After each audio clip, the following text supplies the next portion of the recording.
AI, digital transformation, and new developments in spectrums tend to enhance mobile network speeds and reach, but realizing that promise demands policy alignment, a key coordinated value chain, and a global regulatory framework that holds together even as regional needs diverse. Today, we explore all three dimensions with Dr. Atsuko Okuda, Regional Director, ITU, Regional Office for the Asia and the Pacific, and Frank Tang, President of NGR Domain, Huawei Wireless Network. As the organization who's leading digital transformation, what the ITU vision for 2030 in the Asia Pacific region, and what are the key scenario and capabilities targets? Thank you for this very important question. As you know, Asia and the Pacific is very diverse. We have large economies, advanced technological leaders, but also at the same time, we have many landlocked developing countries, least developed countries, and small island developing countries. So there are two challenges that we have. One is to make sure that the infrastructure and services reach everyone. So there is an inclusiveness aspect to it. But at the same time, the digital transformation and development of AI has advanced so rapidly. So that requires additional investment in expanding the capacity of existing networks to make sure that the infrastructure can deliver, for example, the expectations of the AI services in cities and urban areas.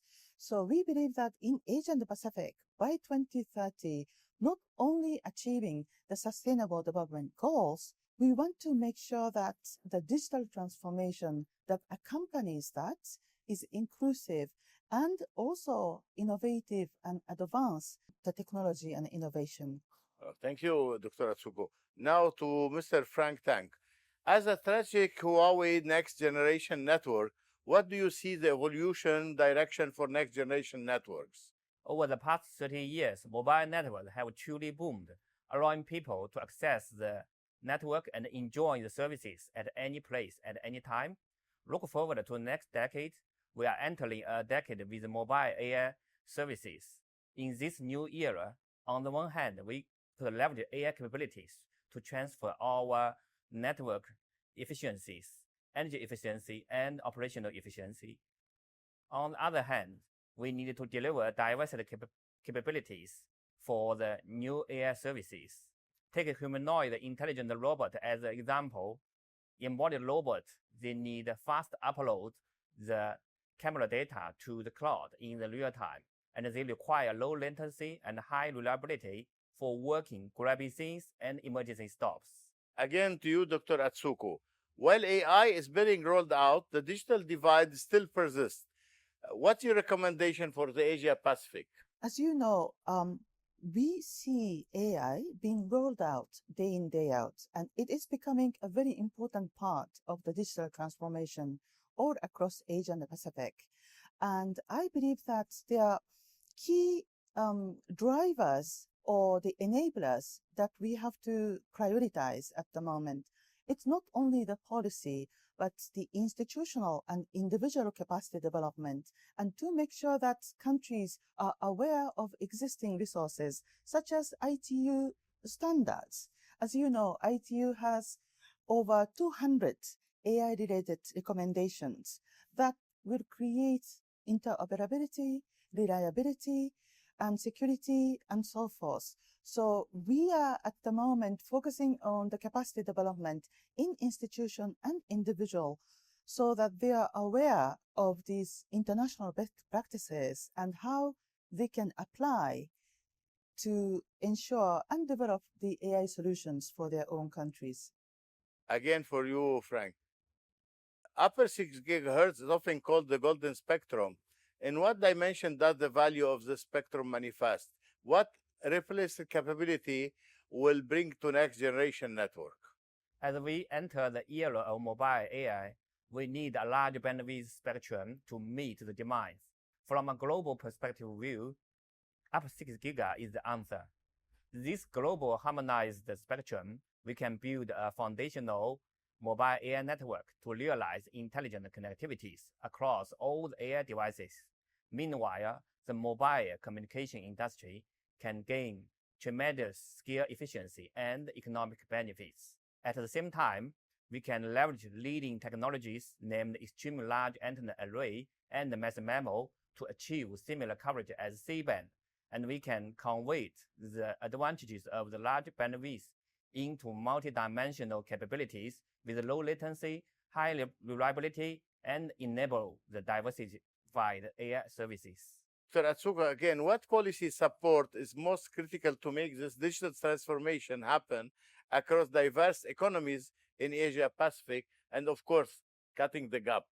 Thank you for this very pertinent question. We believe that we have to make sure that our support are integrated, and we work with partners and technical agencies together to deliver.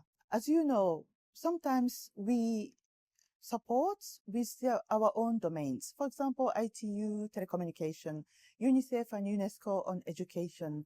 So at the moment, we are making efforts and collaborate to make sure that our concerted efforts and synergies would have greater impact on the ground.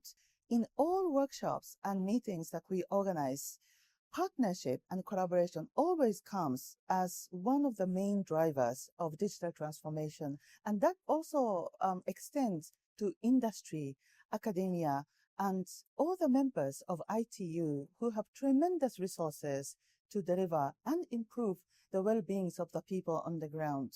So we want to make sure that in the era of AI and digital transformation, we bring all our resources and to have greater impact on the ground.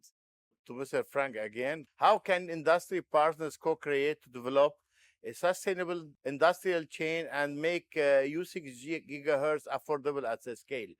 As a new spectrum up 6 GHz requires the chipset and terminals to be redesigned and developed.